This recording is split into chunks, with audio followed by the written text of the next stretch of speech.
The existence of Jesus of Nazareth is widely accepted among scholars. This isn't just a matter of religious belief, it's a conclusion drawn from historical evidence. Even scholars who don't subscribe to Christian beliefs generally agree that Jesus was a real person. This consensus is based on a variety of sources, both within and outside of Christian writings.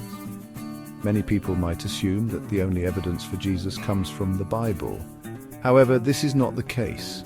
There are several non-Christian sources that mention Jesus. These sources are important because they provide an independent perspective on his existence. The fact that even opponents of Christianity acknowledged Jesus' existence is significant. It shows that his presence was felt and recognized even by those who disagreed with his teachings. This widespread acknowledgement lends further weight to the historical evidence for Jesus. In conclusion, the weight of scholarly opinion strongly supports the historical reality of Jesus. This consensus is not based on blind faith, but on a careful examination of the available evidence.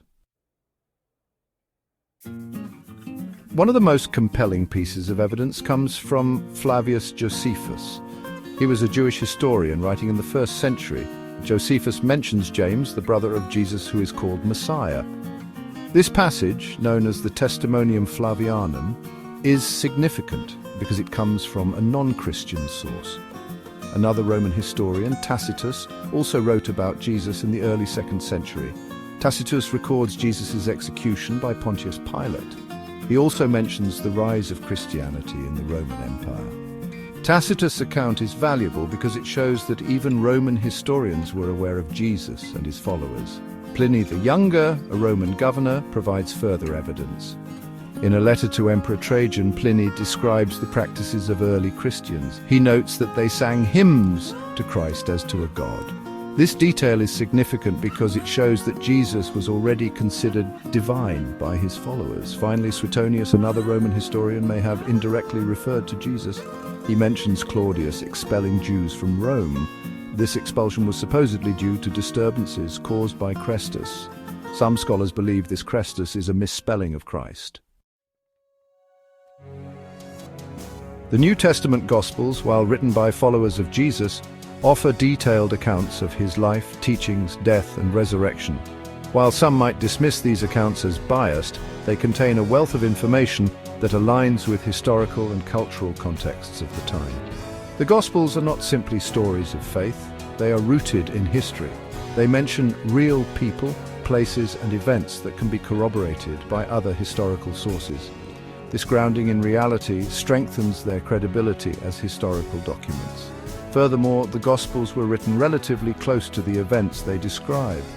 This proximity in time makes them more likely to be accurate accounts. It's important to remember that oral traditions were strong in that era and stories were passed down carefully. While the Gospels are faith documents, their historical value cannot be ignored. They provide a detailed and consistent portrait of Jesus, his teachings, and his impact on those around him. Though there's no direct physical evidence of Jesus himself, archaeological findings confirm details about the environment he lived in. For instance, excavations have confirmed the existence of Nazareth, Jesus' childhood home. This discovery supports the historical accuracy of the Gospel accounts. Archaeological digs have also shed light on Roman crucifixion practices. These findings align with the descriptions of Jesus' crucifixion in the Gospels. This correlation between archaeological evidence and biblical accounts further strengthens the historical context of Jesus' life. Moreover, discoveries like the Pilate stone confirm the existence of Pontius Pilate, the Roman governor who, according to the Gospels, ordered Jesus' execution.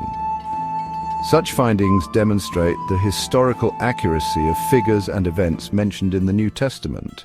While archaeology might not provide direct proof of Jesus' existence, it paints a vivid picture of the world he lived in. This context is crucial for understanding the historical backdrop against which his life unfolded.